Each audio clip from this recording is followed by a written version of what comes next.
Nous l'avons vu dans la précédente vidéo, le bien-être animal repose sur des éléments concrets. Alors, pour évaluer le niveau de bien-être de notre chat, nous allons nous baser sur 5 critères.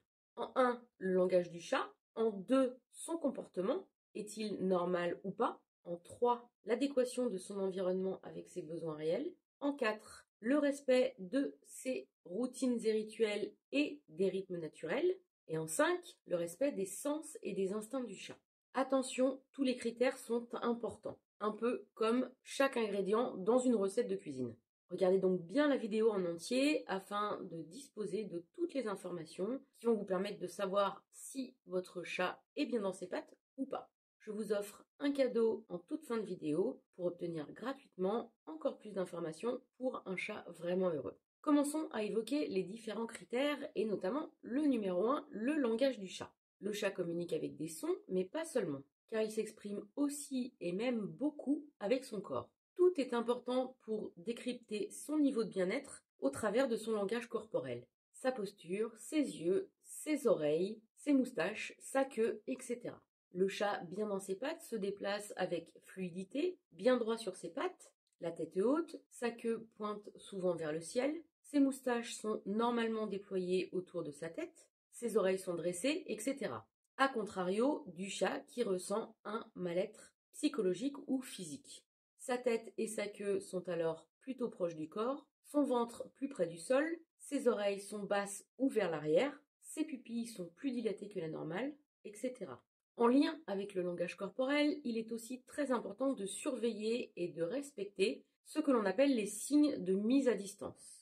Parfois, le chat nous demande, très clairement pour lui, d'arrêter tout contact avec lui. Et parfois, on ne respecte pas cette demande, ou pas dans l'instant, ce qui oblige le chat à passer au niveau supérieur de la communication féline, c'est-à-dire celui que nous comprenons très bien, les griffes et les dents. Si cela se produit, c'est un facteur de mal-être. Nous-mêmes ne sommes pas bien lorsque nous devons nous énerver pour faire comprendre quelque chose à quelqu'un.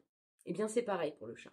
Attention aussi à certains signes d'inconfort chez le chat. S'il en montre, c'est que son bien-être n'est pas optimal. Voici des exemples de comportements à prendre en compte. Ils sont valables uniquement dans certains contextes, évidemment. Le chat s'étire, il bâille, il se lèche le nez, ou il se lèche nerveusement avec quelques rapides coups de langue, il détourne la tête, etc. De même, on parle beaucoup sur Internet du lent clignement des yeux qui voudrait soi-disant dire « je t'aime ». C'est en fait juste un moyen pour le chat d'exprimer très clairement le fait qu'il ne cherche pas de conflit. Attention à tout ce que l'on peut vous raconter sur Internet, vraiment. Idem si l'on parle du miaulement. J'ai lu récemment sur Internet que le chat bien dans ses pattes converse beaucoup plus que celui qui ne l'est pas. Cela n'a rien à voir. Ça va dépendre de la personnalité du chat, du caractère, de nos habitudes avec lui, etc.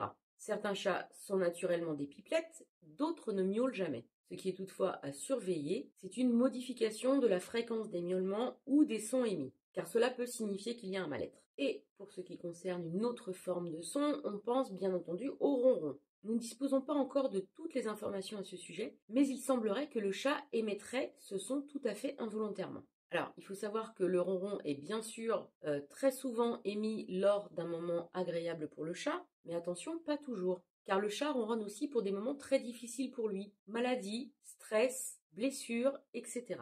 Mais dans ce cas, le ronron est alors très souvent différent du ronron de bien-être. Il est en général plus métallique et le rythme est la plupart du temps différent de celui du ronron de bien-être. En deux, un des aspects qui est aussi très important pour évaluer le niveau de bien-être de notre chat, c'est tout ce qui correspond à son comportement général. Et l'absence parfois de certains comportements, voire certains comportements qui sont exacerbés. Un chat qui est dit bien dans ses pattes est celui qui va montrer un comportement comparable à celui qui a été recensé par les éthologues sur le terrain. Ce sont des scientifiques dont le métier est d'observer les comportements des animaux et qui définissent des catalogues de comportements habituels et normaux qui vont être en fait une base pour nous, spécialistes du comportement du chat, et cette base va nous permettre donc d'analyser bien plus facilement le comportement du chat, pourquoi il y a un problème, etc.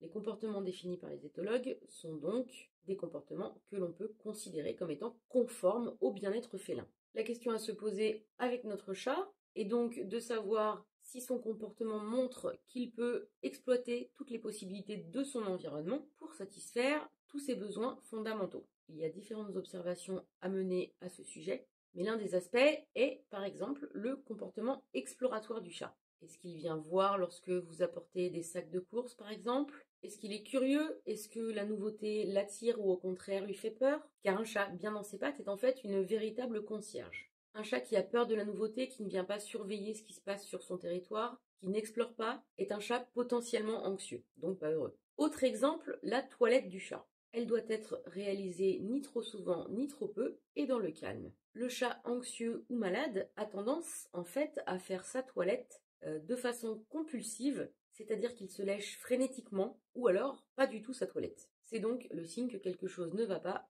physiquement ou émotionnellement. Autre observation à mener, c'est ce qui concerne l'alimentation. Est-ce que le chat mange régulièrement au fil de la journée ou alors est-ce qu'il mange tout d'un coup? Est-ce qu'il est goulu? Est-ce qu'il est boulimique? Est-ce qu'il mange finalement relativement peu? Par exemple, lorsqu'un chat est boulimique, cela signifie qu'il y a un problème. Soit le chat s'ennuie, soit il est anxieux, soit il est malade. Il convient évidemment de consulter un vétérinaire sans attendre, de façon à écarter tout problème médical.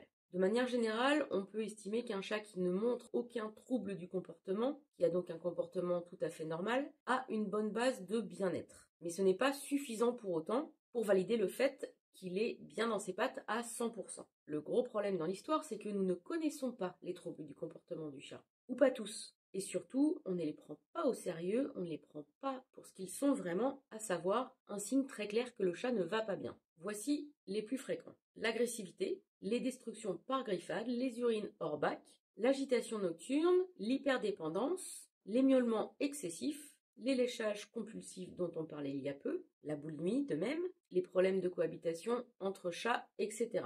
Problème médical ou émotionnel, il faut absolument investiguer pour en savoir plus. Et il convient bien entendu de commencer par une consultation vétérinaire afin d'écarter toute cause médicale pour ce qui concerne l'agressivité, les urines hors bac, la boulimie ou le léchage compulsif par exemple. Troisième critère, c'est l'adaptation du lieu de vie pour le chat en fonction de ses besoins réels et donc quelque part indirectement la possibilité pour lui de contrôler tout cela. Alors bien sûr, le chat ne va pas pouvoir choisir directement le type de litière que nous utilisons, ni le bac, ni l'emplacement du bac, ni le type de croquettes que vous allez acheter, le rythme alimentaire que vous allez choisir, pas plus que les différents accessoires que vous trouvez pour lui ou les emplacements que vous choisissez pour ces accessoires, etc. Et pourtant, nous avons les moyens d'organiser le territoire du chat comme il l'aurait fait s'il avait pu parler. Mais cela ne s'invente pas, il convient bien sûr de disposer des bonnes informations, celles que nous, professionnels du comportement félin, portons à votre connaissance lors des consultations, lorsque nous faisons des programmes en ligne, etc. Pour ce qui concerne donc le troisième critère, il en est de même pour nos pratiques. Car certaines de nos pratiques peuvent avoir un impact négatif très important sur le bien-être du chat. Celui-ci doit notamment pouvoir choisir ce qui concerne les interactions sociales. Interactions qu'il peut avoir avec les humains qui l'entourent, mais également avec d'autres animaux qui feraient partie du même foyer. Par exemple, pour ce qui concerne les contacts avec nous, eh bien, nous devons en fait jamais en imposer au chat quand il ne demande rien. C'est systématiquement lui qui doit venir demander des caresses lorsqu'il en a envie. Le fait d'imposer très souvent des contacts à son chat quand il ne demande rien est en fait un facteur de mal-être avéré. Le quatrième facteur de bien-être du chat concerne tout ce qui est rituels et routines, ainsi que les rythmes naturels du chat. Le chat est un animal extrêmement routinier et le fait de respecter ces rituels et routines est un atout de taille pour son équilibre émotionnel. Je pense notamment à mon Maxou qui expliquait très clairement aux invités qu'il était temps de partir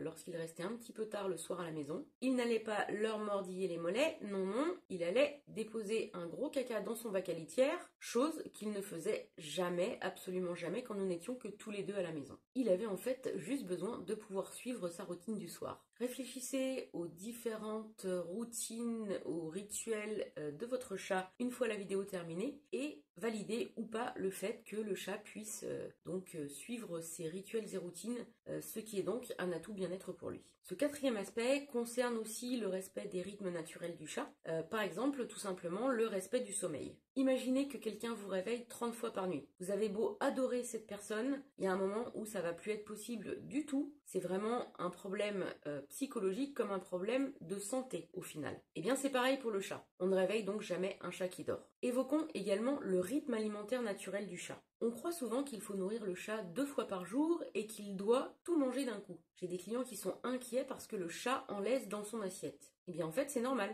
Le chat fait 15 à 20 petits repas par jour. Il doit donc avoir de la nourriture à sa disposition H24. Sauf s'il est malade ou vraiment très obèse, là il faudrait en discuter avec votre vétérinaire. Mais ce qu'il faut savoir, c'est que le chat, bien dans ses pattes, rationne de lui-même sa consommation quotidienne. S'il est boulimique, c'est donc qu'il y a un problème, nous l'avons déjà évoqué ensemble. 5e point, le respect des sens et des instincts du chat. Le chat dispose de certains sens surdéveloppés par rapport aux nôtres, notamment l'odorat et l'ouïe. Imaginez-vous donc entendre et sentir beaucoup plus fort que ce que nos organes humains nous permettent. C'est ce que le chat vit au quotidien. Vous comprendrez alors aisément que la diffusion de certaines odeurs peut être très incommodante pour le chat. Je pense notamment aux parfums de synthèse, à l'encens, à la cigarette, etc.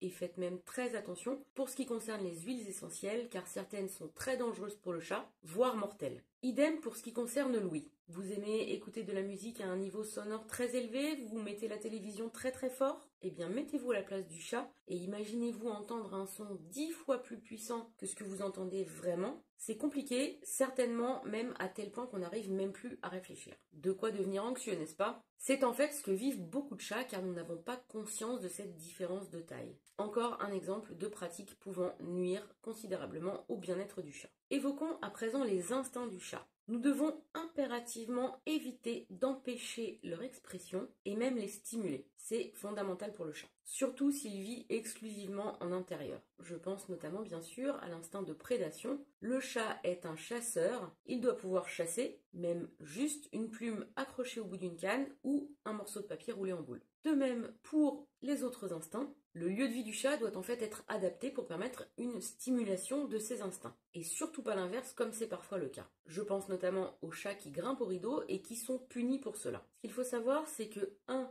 Le chat ne comprend pas la punition et qu'elle génère du stress. Et 2. Dans ce cas, nous refusons alors très clairement l'expression d'un instinct, ce qui est pourtant très important pour le chat. Nous empêchons donc le chat d'être un chat, ce qui génère de la frustration pour lui et donc du mal-être. Attention, je ne dis bien sûr pas qu'il faut laisser le chat grimper au rideau. Je dis juste qu'il faut trouver une solution alternative pour qu'il puisse exprimer son instinct de grimpeur, sans que cela nuise à votre intérieur bien entendu. J'aborderai ce que certains considèrent comme des bêtises chez le chat dans une prochaine vidéo et bien entendu les moyens de les éviter. Si vous n'êtes pas encore abonné à la chaîne et que ce sujet vous intéresse, abonnez-vous évidemment dès maintenant de façon à être informé lorsque cette vidéo sera mise en ligne. Voilà, nous avons fait le tour des nombreux points essentiels au bien-être de notre chat. Et vous disposez maintenant de toutes les informations vous permettant donc d'évaluer le niveau de bien-être de votre chat. Est-il bien dans ses pattes ou pas? Si vous pensez que votre chat n'est pas totalement heureux ou bien même tout simplement que vous souhaitez aller plus loin dans la connaissance de tout ce qui concerne le bien-être du chat, vous trouverez de nombreuses informations concrètes et pratiques dans mon tout nouveau programme en ligne. C'est gratuit. Le lien est dans la description de la vidéo. Vous pouvez aussi dès maintenant faire un bilan bien-être de votre chat en ligne.